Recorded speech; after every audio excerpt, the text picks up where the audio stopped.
Welcome back. The president expected to touch down in Singapore within the hour, and his weekend abroad appears to be sending the media into a bit of a meltdown. Here to break it all down, District Media Group president and Heritage Foundation fellow Beverly Hallberg. Beverly, good morning. Great to have you on with us. Thank you.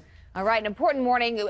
Of course, he had left the G7 summit before he lands there in Singapore. So I want to get your thoughts on some images that have gone viral. First, the image of Trump and Emmanuel Macron and this handshake. There were a lot of thoughts about what was going on here, a firm grip. Here's one tweet from the managing editor at Politicus USA. Sarah Reese says, Macron owns Trump with G7 death grip handshake. Your response?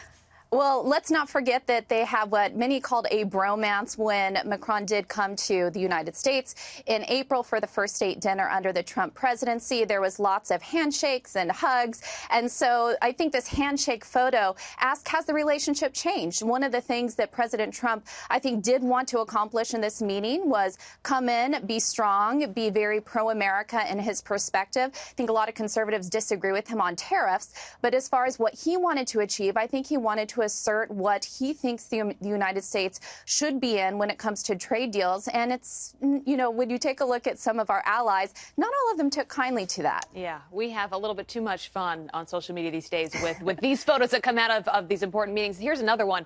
President Trump with Angela Merkel. Everyone has seen this picture by now. She's basically staring him down. Who knows, Beverly, what was actually going on in that moment? I would have loved to have been a fly on the wall and also know what Shinzo Abe was thinking in that moment. But here's a tweet from BuzzFeed News Deputy Director David Mack. Says Angela Merkel's office has released this photo taken today at the G7, which tells you a lot about how things went. What do you think?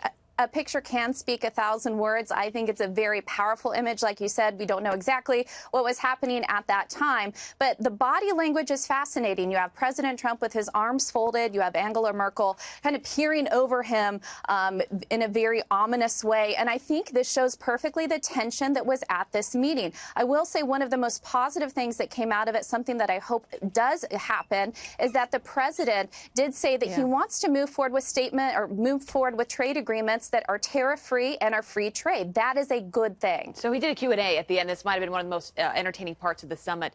And he calls out a reporter, the president does, and asks him who they're reporting for. Watch this.